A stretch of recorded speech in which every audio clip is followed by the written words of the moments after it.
You got the devil in your eyes.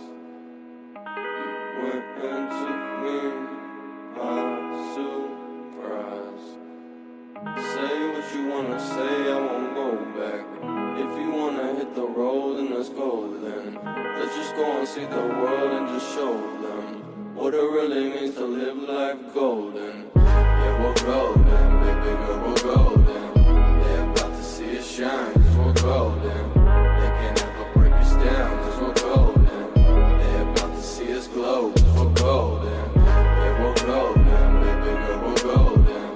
They're about to see us shine, cause we're golden. They can't ever break us down, cause we're golden. So, we just grabbed and pulled guard, or maybe I found myself here in a roll. What's one of the first things that some of you guys have been around me or a lot of the coaches or jiu-jitsu for a while? What is one of the first things that I'm looking to do once I have him in my closed guard? Break the posture. Break the posture, sweep or submit for sure. An easier way for me to sweep, barring basically one sweep, which is the hip bump sweep. If he's sitting back and I can't control the posture, I can start to come up and I can hip bump sweep him later. That's one of the only things that we can do if they have really good posture. But the rest of the game is going to involve me trying to break the posture down, okay? There's a couple ways that we can do this. One I've always just nicknamed the prayer wipe because I'm going to come under his arms, like I'm putting my hands together to make a prayer. And as I'm kind of going wax off and making a circle, I'm bringing my knees, which we call reverse sit-up, and it puts his hands on the mat. This gives me access to do different things, right, and start coming into different stuff. The one that we're going to work here to start with is going to work off an assumption that Bill's hands aren't only on the mat, on my hips, they're off the mat, but they're not only on my hips, but he's doing something like he's got a little grip on my belt to control my hips. Now when I try to do my prayer wipe, it's locked in, so I'm going to have to use an actual grip break.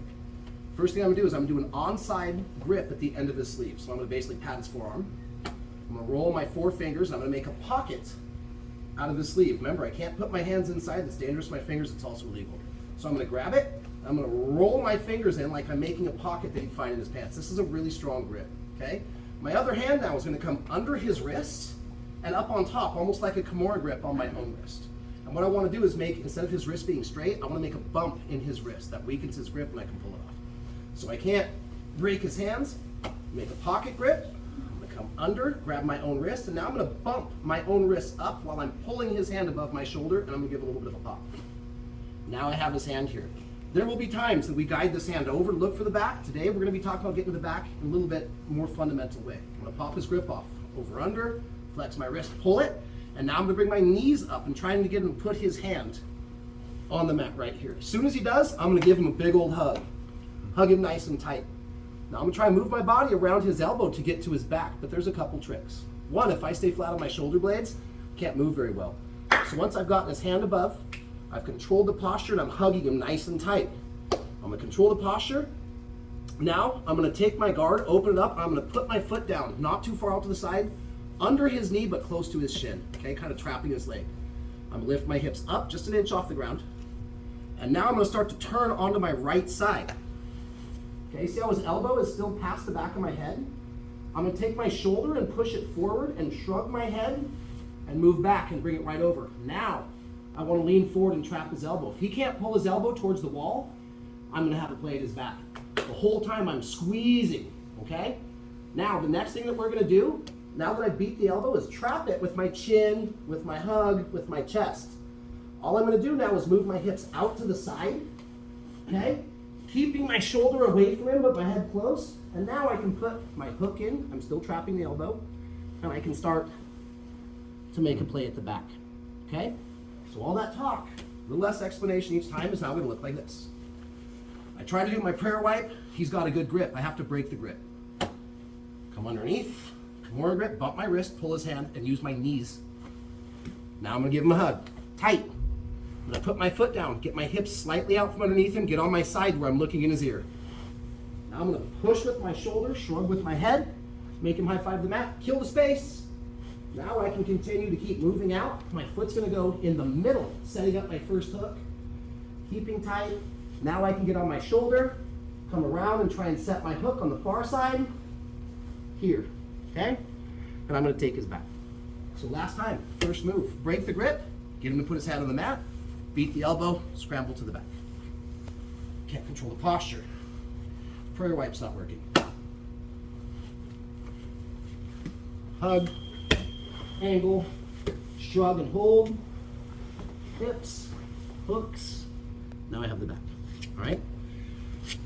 We're gonna run this for about 5 minutes. Same partners, if you guys had good mojo with those partners warming up, work with them. Here's what I'd like to see. You do this 2 times, then they do it 2 times. We switch every time and spend half our time rotating. Ready? 1, 2, 3. Okay, so the first part of this move is gonna be the same. I'm gonna break the grip, break his posture, get a good hug. I'm gonna get on my side, and I'm gonna get that elbow to pop in front of my face. I'm gonna hug it tight, because if I allow space to develop, he's gonna pull his elbow back through, and now we're just back to a normal guard position. Cool, I've got other things to do from there, but I wanna try and take the back from a closed guard. That's a pretty good skill set to have. So, first half of the move is the same. I'm gonna grip, I'm gonna come under with my Kimura grip. I'm gonna, don't forget to just pull here. I'm gonna bump my wrist to make it tight so that when I pull it off, his hand is at a weird angle. Bump, pull, press, and I'm reverse sit-upping.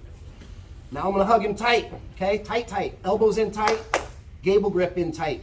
Now, I tapped my foot, I got on my side, and if I stay down low, sometimes it can be, he can just leave his arm there and I can't get to the back. So now, once I'm to here, I can't get the elbow over very easy. So I'm gonna kind of start to stretch out. In other words, I'm gonna start to, instead of being to the roundness in my back, and keep everything the same, I'm gonna get a straight spine and start to kick him away a little bit with my legs. So now straighten his arm out. Now, I can do my transfer. Or, if I couldn't do that, watch this foot. It was on the ground, so I could get my hips out and kind of wiggle up a little bit. If I'm still having a hard time getting this arm, watch what I can do with this leg. I'm gonna stick a butterfly in just above his knee. And now, instead of elevating to lift him, I'm gonna kick his leg out straight. Now, I'm gonna beat, hug, start to move for the back, okay? This one's cool because he doesn't have a base where I have to get my hips up on top of it, which can be hard for some of us depending on our body styles, right, and our experience. This time I'm gonna kick his leg out and take him from here, here. This is gonna make an easier transition for my hips to cover his hips. So all that's gonna look like this. Hug, I'm on my side here, couldn't get rid of the elbow. I'm gonna lengthen out, I'm gonna set my hook in, and instead of elevating, I'm just gonna kick his leg flat, bring his hip to the ground. Now, shuck the elbow, keep it tight, and I can start to make an easier transition to my back and my hooks. Very last time.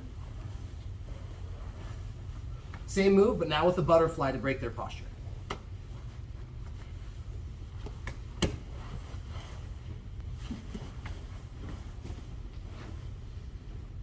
I'm into the back, okay? Always remember the secret rule of jiu-jitsu that no coach likes to have to mention, but I mention it all the time because it's important. Move as required. 5 minutes, 1, 2, 3. All right, so we could spend another couple pieces of technique just going over some of the combinations that come off of here. I'll spend 30 seconds and show you as a visual aid for those of us that watch the videos. You'll be able to go back and go, oh, this is what I can prep for. So I'm breaking, pulling, I have my first one where I'm coming here, inclining my hips up. Sometimes I can't do that, so I can scoot away again, break the base down, and take the back. The other version is there's gonna be times where I can break the grips, come here, I can't shuck the elbow, I can't break them down by getting my, my butterfly in and breaking them down.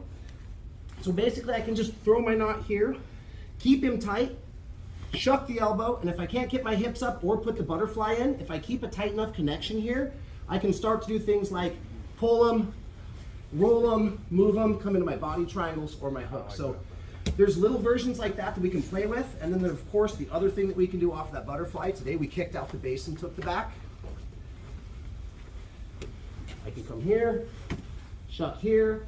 If he's starting to play back and heavy into me, instead of putting my butterfly down by his knee to kick his base out, I bring it up to his hips. I come here and I do almost a version of a modified scissor sweep. I can bring him around and come in. So we have other options we can do off there. Today, let's switch past this a little bit for our last technique. Let's start to introduce something that some of us call the loop choke, all right? There are many ways I can hit the loop choke, different positions. We'll just work it from the closed guard today, all right? For me, the criteria for a loop choke is this. Anytime that their hips are back, and let me break the posture down so I don't have to do it manually, and their head is forward, okay? Again, what's the theme of today? Breaking our opponent down and some of the things we can do from there. I can beat the elbow and move to the back. I can beat the elbow with an arm drag here and move to the back. I can beat the elbow like we did today by coming here and shucking the elbow. I'm gonna assume now that I wasn't able to break Bill's posture. I couldn't get his hands off. But Bill starts to lean forward. He makes a rookie mistake. He lets me get a hold of his collar, cross collar grip.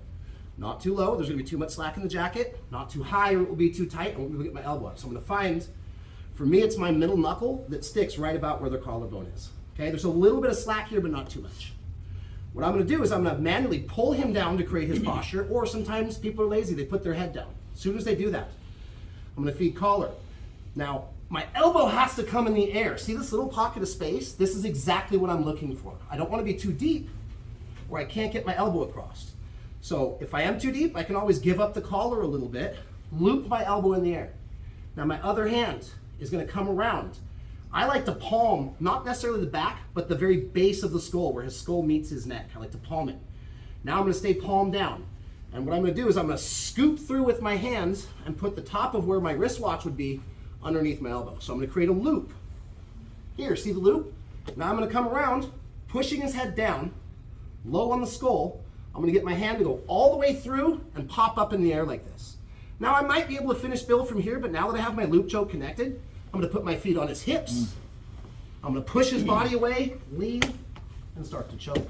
Okay, so it's a lapel choke. I'm using the collar specifically. It's a loop choke. First time we set it up. Couldn't break the grips. Couldn't use my reverse sit-up. Okay, I'm going to break his posture by using the collar. Deep, but not too deep. Pull him, loop, and lean to the side. Come around, the plane's going to fly under the bridge, through the tunnel. Now I can start to disconnect, whether it's 1 foot or 2. I'm going to lift this elbow in the air, drop this elbow, pull on the collar, and start to lean. Okay, see this right here? This arm is going this way. This hand is keeping his head down. I'm pushing his hand, lifting my elbow. Last time. Loop choke. It can happen pretty quick. Anytime my opponent is leaning forward, it could be that we're out here playing. We're out here playing. He decides he's going to grab my knees and get his hips in the air. Go ahead. Loop choke. It is a very quick choke. The way that we identify this is their hips are back and their head is forward. This gives me a great access to create a loop, come over his head, start to lean to finish. Okay? Play around with it a little bit. We'll be probably talking more about this on Wednesday, but this is a good intro. Ready? 5 minutes. 1, 2. Thanks for letting me choke you, Bill. It's the worst choke there in the world. My favorite.